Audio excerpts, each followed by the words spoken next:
While the Chicago Bulls didn't make many offseason acquisitions or trade deadline acquisitions, the Bulls made one key change to their franchise this past offseason that's already paying off big dividends in hiring a player development staff.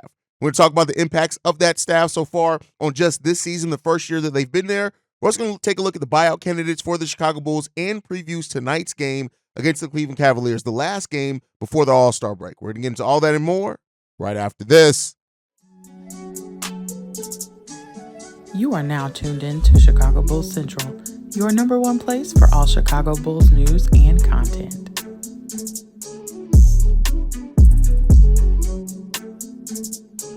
What's going on, Bulls fans? Welcome to another episode of Chicago Bulls Central, your number one spot for everything Chicago Bulls related. I'm the host here, Haize, but more importantly, you guys can follow the channel at Bulls Central Pod on every social media platform we happen to be on. With that being said, let's go ahead and get into this content for today. So I want to talk about the player development department that we were hired, led by Peter Patton, one of the most heralded shooting coaches out in the world of basketball before he became the head of the player development staff here with the Chicago Bulls. And this is a name that I don't know how many of the more casual Bulls fans really kind of understand what the Bulls did this offseason in hiring this guy and how it's already really kind of paying off big time dividends for the Chicago Bulls, right? And I don't mean that in any kind of slight way at all. Like we look so much at just what the players do on the court, and even sometimes not even as much as what the coaches do on the sidelines, but a player development staff, a staff that most fans will never see the face of the player development staff or of the guy who leads it in Peter Patton. Most people will never see his face, and he's one of the most instrumental parts of bringing this team together in a lot of ways.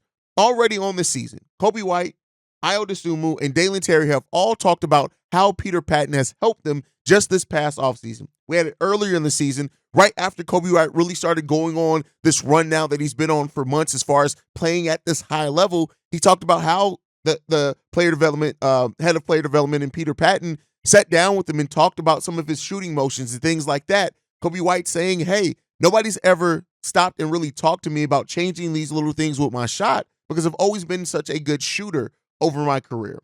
Ayo Dosunmu, who is now on this great run, we've seen that he's been a much improved shooter. I've talked about, how his shot has changed and the percentages that he's shooting at right now with the volume that he's shooting it at as well, and how that three-point shot has become a legitimate threat for Ayo Dosunmu so far on the season. Of course, you want to see him do it consistently over time, right? And he's had a great month of shooting the basketball, and he's been pretty solid over his NBA career shooting it generally anyway. But just the way that things have developed for Ayo Dosunmu has been noticeable in just the volume, the frequency, how he's taking the shot with less space now and more confidence, shooting 3.5 3-pointers per game, almost a whole extra three over his career high with the Chicago Bulls, and hitting it at 10% higher clip than what he did last season. You gotta really commend him for that. But he said this: Coach P has been tremendous with me. Every day in the morning, post shoot around, I text him. He's done a great job of allowing me to understand my shot and find out what's the best way I can be effective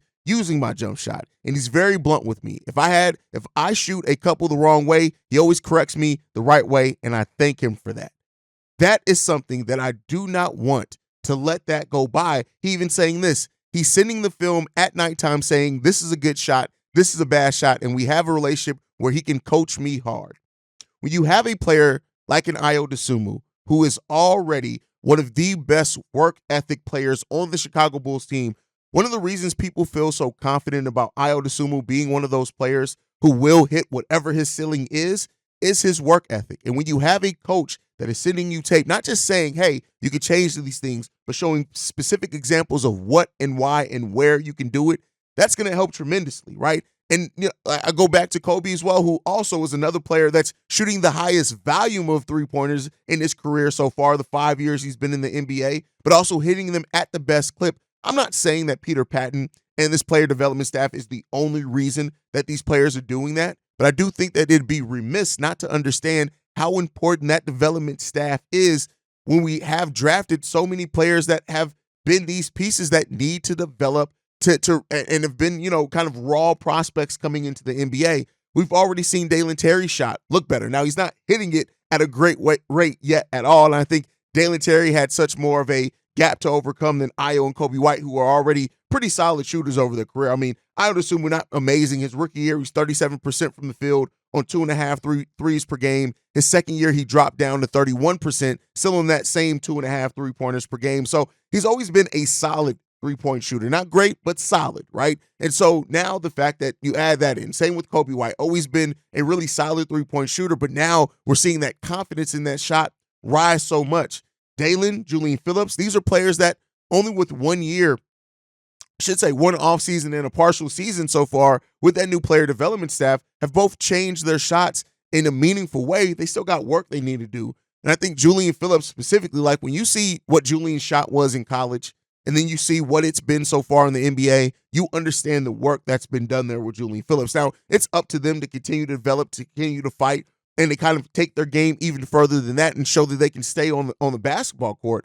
But these are guys that this player development staff is getting in there and helping develop them. And so while the Bulls didn't make any key big-name acquisitions at the trade deadline or in the free agent market, I think this player development staff is going to be one of those things that we may look back on, and we may even not think about it at some point in time, right? We may start seeing these young players in Dalen and Julian and, even with working with good shooters already in Onuralp Batum and Henry Drell, that we may see, these guys come in and be these solid shooters, but that comes from the player development staff really helping and working with these guys. And I know I've done it myself. A lot of sports fans do it. I don't think this is exclusive to the Bulls, that we look at just the head coach and we look at that staff and the assistants and we ask themselves, well, why aren't they developing these guys? Well, now we have a staff that's keyed in on developing them, and that's probably why as well you see players have these long stints in the G League now, because that's going to allow Peter Patton and that development staff to kind of work with them more hand in hand rather than travel with the team, right? And so,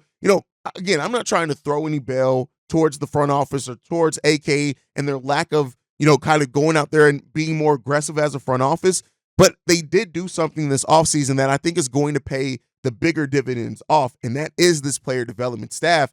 And when you talk about the team potentially heading into an area where some of these veterans, and maybe a DeMar does walk away or whatever, and we've talked about how those guys help the development of the young players on the court. When you have a player development staff, that's going to help that development regardless, and that's kind of the more important developmental piece is what they're doing there at that development staff. So I just wanted to talk about that. I saw that quote from Ayo Dosunmu, and it really made me think back. I really haven't talked much about the player development staff in depth really since the start of the season. I know I've talked a little bit about it here and there, just saying, hey, well, they did hire a player development staff. Let's see the work that they put in. I came into this season saying things like, well, it may be a season or so. It may be a season or two before we really see the impact of this player development staff. But I think we're already seeing that in Ayo Dosunmu, seeing that in Kobe, to a lesser extent, Dalen Terry, who continues to show little bits of flashes of being a more impactful player. Now, Patrick Williams has been a player as well where, he's taken the shot more confidently when he was healthy, right? Kind of, understanding, not hesitating as much. And maybe Peter Patton's a big part of that as well. So, we just didn't find any clips of specifically Patrick Williams talking about Peter Patton and the player development staff, but hopefully they're working with him, especially in this time where he's been sitting out, things like that. So, but let me know what you guys think down below. While the team, like I said, didn't make any big name acquisitions on the basketball court, do you think that this player development staff could be one of the best aspects of this team improving over a sustained amount of time with how they've worked with these players and how they continue to work? And do you love what you're hearing from like an Ayo Dosunmu saying that these guys are Peter Patton is sending him tape every single night? That shows dedication. That shows determination as well. And so love seeing that from a coaching staff that is there to specifically develop those players. But let me know what you guys think on all that down below as always. So with that said, moving into the next round, we know that the next phase of this Chicago Bulls season is probably going to be the buyout market. Now, we've had varying success and failures with the buyout market. When you look at the first season of this team coming together, right, the second season of AK taking over the team, we had a buyout signing of Tristan Thompson. He was supposed to bring toughness, leadership, rebounding, and some rim protection, a little bit of it. He really didn't bring any of those things. We then, last season, we did make a buyout signing of Pat Bev, who did come in. We had a 14-9 record while he was here. He helped kind of put players back into a position that makes more sense to them. Zach LaVine was able to do less ball handling, kind of focus on just scoring. We saw the run that he went on late last season to end that season, right? So, we've had varying degrees of success with it. Can this be another season where we have some success? Well, it depends. You got to look at the market first to do that, and that's what we're going to do here. And first up, a player that a lot of people are kind of talking about the chances of bringing, I think because he does have still a lot of raw potential there, is Killian Haize. He's a 6'5" combo guard.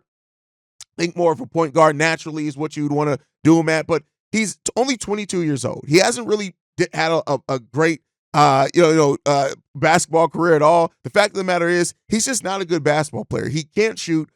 He was waived on his rookie contract, which says a lot about how that team viewed him. He still has that lottery level potential in him, but I don't think that right now we can sign him. I think that what the Bulls will be trying to do at the buyout market is bring something to this team that we don't have yet. And so I don't think that he really helps with the Bulls of what their goals are this season. Now, I'm not going to say that I wouldn't love signing Killian Haize as like a on a two-way, which we're not going to cut anybody from a two-way on a G League deal or something like that. That may not come to the offseason, but Killian Haize, a 6'5" guard, he's only 22 years old, who's supposed to be this combo guard but can't shoot, right, and bring some defense. Maybe a play on his upside wouldn't be the worst thing, and especially when we just talked about Peter Patton and their player development staff and what they can bring. But right now at this buyout, I kind of expect the Bulls to go more of a surefire bet. So, we'll see what happens with that one. Next up, Evan Fournier. Now, this is a guy who's 31 years old, 6'6" wing. He's a solid enough three-point shooter over the course of his NBA career. But I still look at this guy and I say, hey, there's a reason why he wasn't playing. And maybe I'm wrong on that. Maybe there is something to be said that he could come in a role. He talked about how he was happy to get out of New York, so maybe there's something there. He's a career 37% three-point shooter. And doing that on 5 3-pointers per game. So there's something to be said there that he can maybe come in that specialized role and thrive in that. But I can't say that I've seen enough from him personally to where I would be willing to bet on that. But, again, somebody who brings some things that the Bulls could use. He's not officially bought out yet, but he's expected to be bought out. So he was bought out. So that's the thing it is there. So it is what it is there. We'll see what happens. Next up, Danilo Gallinari. Now, this is a guy who AK did try to sign.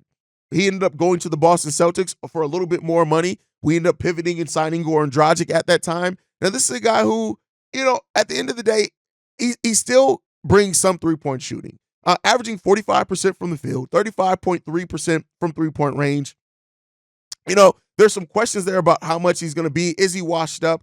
Does he bring that spacing at the power forward position that would help open up the floor for players like Drum, for players like DeMar DeRozan? There's a chance of that. But I don't know if the Bulls make that move, considering the doubts around him basically since that ACL injury. But if they did, he is somebody who is that career solid enough shooter that you can bring in. And again, these players, we're not saying are going to come in and at all, change the outlook of the Chicago Bulls. They're coming in to be specialists. They're coming in to bring something that the Bulls are missing, and that's three-point shooting. And Danilo Gallinari can bring that. You just have to ask yourself, is the risk worth it? And you're not making a big risk, right? It's a black buyout signing. So I don't want to, the Bulls aren't really risking any long-term money effects. These guys are only going to be signing for the rest of the season. They're not going to be signing for any type of long-term deal or anything like that. But this is a guy that over the course of his NBA career is averaging 15 points per game, 4 assists, 4 rebounds, and doing that at a decent clip. 38% three-point shooter for his career, taking 5 three-pointers per game. The Bulls can definitely use that. So, again, if you're bringing him in at a specialist role, I can see that happening. But, I think the Bulls may pivot somewhere else. Now, Daniel House is another one that's out there on the market. He's expected to sign with a contender. I don't think he's going to come to the Chicago Bulls. So even though he'd probably be one of the better players as a 6'6" combo forward, I don't know if he's going to come here. Joe Harris is the next one up. This guy's a 6'6" player who can play on the wing. He's played a shooting guard and small forward over the course of his NBA career. The biggest question mark around him is Joe Harris still able to be that guy? Since he had ankle surgery a couple of seasons ago, he just really hasn't been the same player that he was prior to that. He just hasn't been that. Now, he still is somebody who can spread the floor some, and I think that if he can give you solid minutes enough, right, you're looking at over the course of his NBA career. This is the first season where he shot sub 40% from three-point range since 2016-17 season. So he's a guy who's always shot the ball above 40% and been taking 4.5 to 6.5 three-pointers per game over the course of that career. And what Joe Harris would be bringing to the Chicago Bulls is basically replacing the minutes potentially of a Javon Carter. Now, Javon Carter is playing, he played better in last game. I don't want to act like it's happened over a sustained period of time, but he is a guy that also offers that chance for the Chicago Bulls to bring in some shooting and to maybe take a look at him. If he doesn't work out, they take a look at him that he doesn't play well enough. No harm, no foul. You cut him, you don't worry about it. You keep playing Javon Carter. But that's the thing where the Bulls can look at it, especially in the half-court offense, right? In transition, the Bulls are pretty fine offensively. But Joe Harris, Danilo Gallinari, these players would bring something in the half-court offense that the Bulls have really been missing for a couple of seasons. So, let's see if the Bulls do something. I become more and more that the Bulls may not do anything even with the buyout market. Maybe instead of that, maybe they just play their young players a little bit more. Or maybe they hope that Javon Carter is going to play better. Maybe they play Dalen Terry more. It's not going to add much shooting, but maybe they just use that as more of a development piece. But hey, guys, let me know what you guys think on all that down below. All right, with that said, we do have a game tonight, our last game before the All-Star break. We take on the Cleveland Cavaliers tonight. And this is one of those games where, listen, you gotta be prepared. The Cleveland Cavaliers have won 16 out of 18 games, and they are looking like a legit threat to come out that Eastern Conference with their play right now. And they aren't great offensively, right? This is a team that's ranked 15th in offense in the NBA, averaging 115 points per game.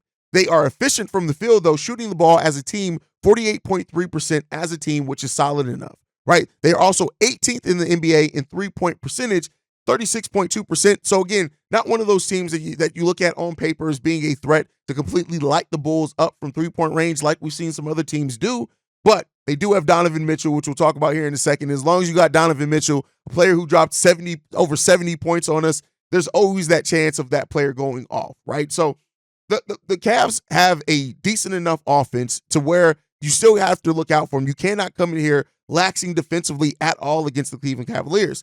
They're the sixth best rebounding team in the NBA, getting 45 rebounds per game, and they're 15th in offensive rebounds as well per game. It's going to be important for the Bulls to keep the Cleveland Cavaliers off the boards tonight if they can. Now, one thing that the Bulls can take advantage of, they are a turnover-prone team. They're averaging 11.8 turnovers per game, and the Bulls team that can get out in transition when they force turnovers, that makes Io more dangerous, things like that. Kobe's really good in transition. If the Bulls can take advantage of that and force those turnovers and get out in transition, they can attack that Cleveland Cavaliers defense before it sets up, and that's going to be important when we start talking about what they bring defensively. This Cleveland Cavaliers team has 6 players averaging double-digit points per game, only one over 20-point per game scorer in Donovan Mitchell. He's averaging 28.3.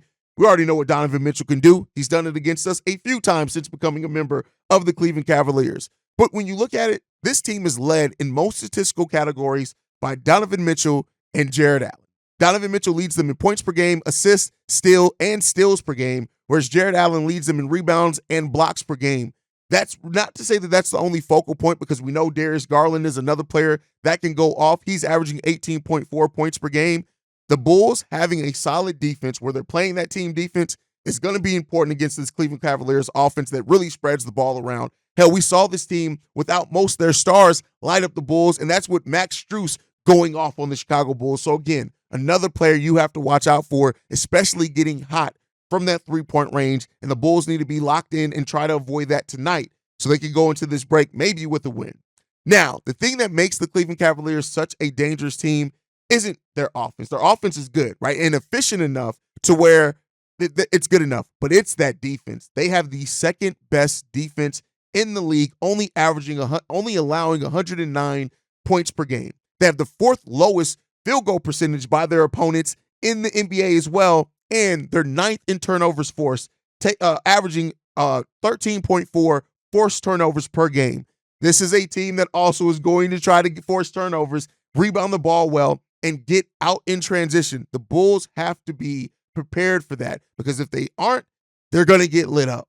They're going to get lit up, and the Cleveland Cavaliers are not going to back down from anything the Chicago Bulls are going to throw at them offensively. This is a team that makes defensive adjustments, especially after the half. And regardless of what success the Bulls have in the first half of the game, the Cleveland Cavaliers are going to try to snatch that away from the Bulls in the second half of the game if the Bulls come in here lacking. So the Bulls got to be prepared. Another coaching effort that we're looking for this team to be well coached and come in with a solid enough game plan. And you got to run half-court offense. We're going to have to shoot the ball effectively and efficiently in this game. This is also a game where, listen, they don't have the defenders out on the perimeter.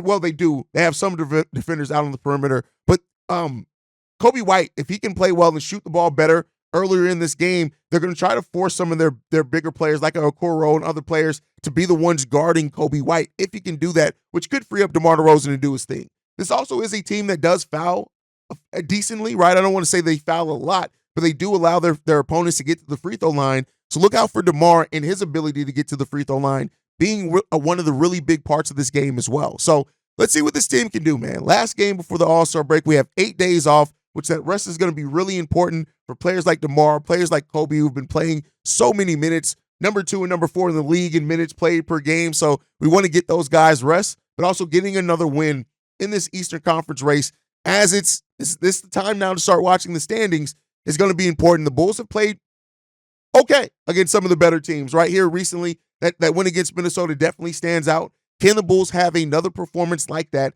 against the Cleveland Cavaliers? We'll see. Let me know what you guys think and what your expectations are for the game down below. We'll be live on the channel tonight for the pregame, the halftime hangout, and postgame shows. So stay tuned in for that. Make sure you're following this channel at Bull Central Pod. You can send us any feedback, questions, comments, concerns, bullcentralpod@gmail.com. And then lastly, if you want to leave a text message and our voicemail, the number to do so, 773-270-2799. We are the number one spot for everything Chicago Bulls related, thanks to you guys. And like I like to end every episode on, go Bulls. Love you guys. See you right if you can, y'all. Peace. This has been a presentation of the Break Media.